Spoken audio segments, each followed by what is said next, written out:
इस वीडियो में हम चहक जो विद्यालय तैयारी मॉडल जो प्राथमिक विद्यालयों में प्रोग्राम चलाया जा रहा है 12 हफ्तों का प्रोग्राम उसको समझ लेते हैं। तो ये क्या है, इसमें सभी जो हितधारक हैं उनके कार्य और दायित्व क्या हैं ये समझ लेते हैं। तो चहक जो है पहले उसकी फुल फॉर्म समझ लेते हैं कि children having happiness in ambience and acquiring knowledge, यानी कि माहौल में नॉलेज को खुशी और नॉलेज को कैसे एक्वायर करना, ये इसकी है चहक। जो 12 हफ्तों का प्रोग्राम है विद्यालय तैयारी मॉडल, उसके प्रारंभ को तो चहक का प्रथम चरण कहा गया है और उसके समापन को जैसा आप यहाँ से देख रहे होंगे, यहाँ जो ये गतिविधि प्रारंभ होंगी, उन्मुखीकरण होना है, ये सारा नामांकन होना है, इसको चहक आप देख रहे होंगे यहाँ लिखा है कि चहक के अंतर्गत अभिभावक का उन्मुखी, तो उसको चहक कहा गया है। 12 हफ्तों का 3 माह के विद्यालय तैयारी और बाल बाटिका कार्यक्रम जो है उसके प्रारंभ को चहक का प्रथम चरण और उसके समापन को जो लास्ट में देख रहे होंगे कि प्रगति का आकलन, कि वो जो पूरा प्रोग्राम हमने चलाया उसमें क्या प्रगति हुई, बच्चे में क्या प्रगति हुई है, उसको उनके अभिभावकों को दिखाना चहक का द्वितीय चरण है। अब इसमें सभी के कार्य और दायित्व क्या है ये समझ लेते हैं। तो सबसे पहले हम समझ लेते हैं कि खंड शिक्षा अधिकारी जी के इसमें क्या कार्य हैं। विद्यालय स्तर पर 3 माह के बाल वाटिका कार्यक्रम के संचालन में नेतृत्व प्रदान करना, समय समय पर स्वयं पर्यवेक्षण करते हुए कार्यक्रम को गति प्रदान करना, विकासखंड में शिक्षकों को विद्यालय वार संख्या के आधार पर रणनीति निर्धारण करें, उक्त रणनीति का अभिलेखीकरण करते हुए समस्त अध्यापकों का उन्मुखीकरण करें, विकासखंड के न्यूनतम 40% विद्यालयों को लैब एरिया के रूप में चिन्हित करते हुए सतत सहयोग प्रदान करें।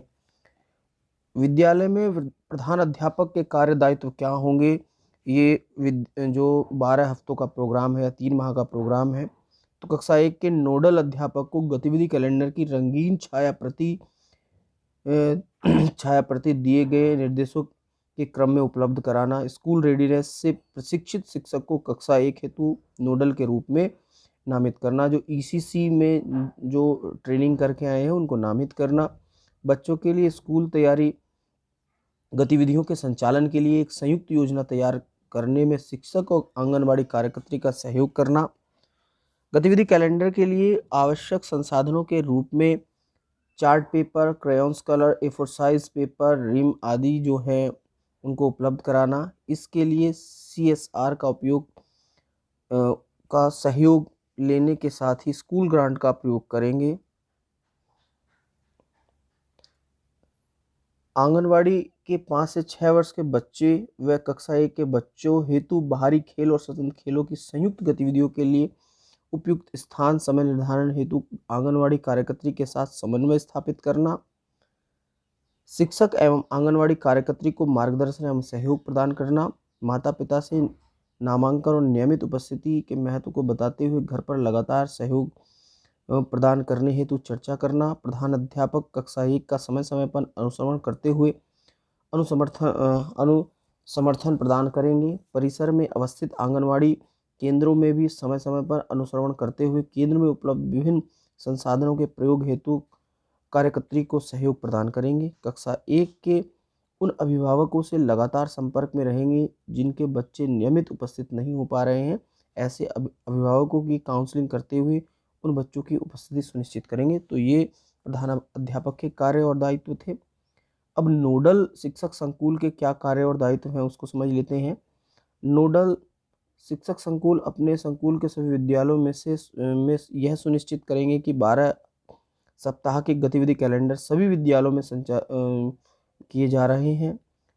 नोडल शिक्षक संकुल द्वारा कक्षा 1 के नोडल अध्यापक के साथ प्रत्येक 15 दिवस में विद्यालय अवधि के पश्चात बैठक करते हुए विभिन्न बिंदुओं पर चर्चा करने के साथ उनकी परीक्षाओं एवं जिज्ञासाओं का निराकरण करेंगे। उक्त बैठक ऑनलाइन मोड में भी की जा सकती है।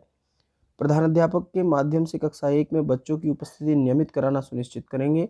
प्रधानाध्यापक द्वारा अपने विद्यालय में 12 सप्ताह के गतिविधि कैलेंडर के अनुसार कक्षा 1 में गतिविधियां संचालन की जाएंगी, यह भी सुनिश्चित करेंगे। समय समय पर आवश्यकता के अनुसार प्रधानाध्यापकों का उत्साहवर्धन करते हुए अच्छे कार्य करने वाले प्रधानाध्यापकों और नोडल शिक्षकों को चिन्हित करते हुए सम्मानित भी करेंगे। को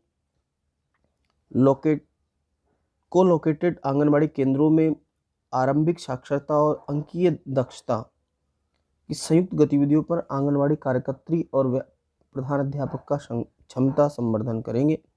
इसके बाद हम समझ लेते हैं कि नोडल अध्यापक के क्या कार्य और दायित्व हैं।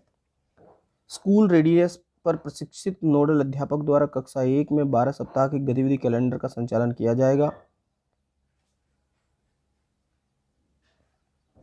उक्त नोडल अध्यापक बच्चों के साथ पूरे समय कार्य करते हुए गतिविधि कैलेंडर की समस्त गतिविधियों का संचालन करेंगे। नोडल अध्यापक को यह सुनिश्चित करना होगा कि बाल वाटिका के लिए बनाए गए कैलेंडर के अनुसार ही बच्चों को गतिविधियां कराई जाएं। नोडल अध्यापक बाल वाटिका कैलेंडर में दी गई गतिविधियों के अनुसार स्थानीय सामग्री से TLM बनाएंगे। विद्यालय तैयारी मॉडल संबंधित विद्या प्रवेश मॉडल के दिशा निर्देशों के क्रम में 12 सप्ताह की गतिविधि कैलेंडर SCERT एवं सहयोगी संस्थाओं की सहायता से तैयार करके संलग्नक के रूप में प्रेषित किया जा रहा है, उसको भी देखेंगे।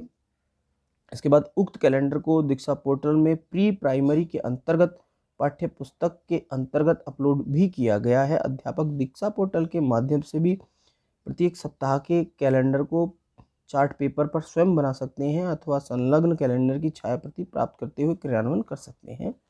प्रधानाध्यापक यह सुनिश्चित करेंगे कि उक्त हेतु किए गए व्यय का भुगतान विद्यालय ग्रांट से किया जाए। प्रत्येक विद्यालय की कक्षा 1 में नोडल अध्यापक के पास संबंधित कैलेंडर का होना अति आवश्यक है। गतिविधि संचालन से संबंधित निर्देश जो जैसे चेक है, इसको आप समझ गए होंगे, चेक को मैंने पहले ही बता दिया है। ये कुछ हमारे कार्य और दायित्व थे।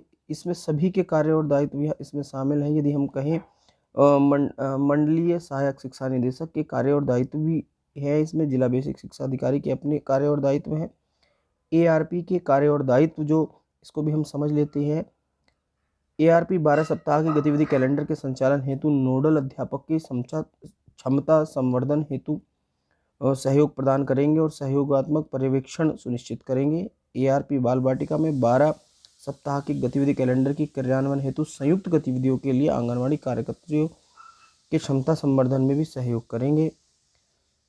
CDPO के कार्य और दायित्व। CDPO द्वारा आंगनबाड़ी केंद्रों में आयु वर्ग 5 से 6 वर्ष के बच्चों हेतु आंगनबाड़ी कार्यकर्ताओं का समय समय पर उन्मुखीकरण कराने के साथ पर्यवेक्षण भी सुनिश्चित कराएंगे। CDPO द्वारा को लोकेटेड आंगनबाड़ी केंद्रों हेतु संयुक्त गतिविधियों के संचालन में समय समय पर सहयोग देते हुए निर्देश दिए जाएंगे। CDPO द्वारा सभी आंगनबाड़ी केंद्रों में यह सुनिश्चित किया जाएगा कि गतिविधि कैलेंडर का क्रियान्वयन हो रहा है या नहीं। आंगनबाड़ी कार्यकर्त्री कैलेंडर के अनुसार बच्चों को गतिविधि करवा रही हैं या नहीं, ये सुनिश्चित करेंगे। आवश्यकता अनुसार मुख्य सेविका व आंगनबाड़ी कार्यकर्त्री का क्षमता संवर्धन करेंगे। को लोकेटेड आंगनबाड़ी केंद्रों में आरंभिक साक्षरता अंकीय दक्षता की संयुक्त गतिविधियों पर आंगनबाड़ी कार्यकर्त्री व प्रधान अध्यापक के मध्य समन्वय स्थापित करने में सहयोग करेंगे। इसके साथ ही आंगनबाड़ी कार्यकर्त्री के कार्य और दायित्व भी बताए गए हैं। नोडल अध्यापक के साथ समन्वय स्थापित करते हुए अभिभावक बैठक का आयोजन करेंगे, जिसमें आंगनबाड़ी केंद्र के 5 से 6 वर्ष के बच्चों के अभिभावक सम्मिलित होंगे। संयुक्त गतिविधियों के संचालन में कक्षा 1 के शिक्षकों का सहयोग प्रदान करेंगे।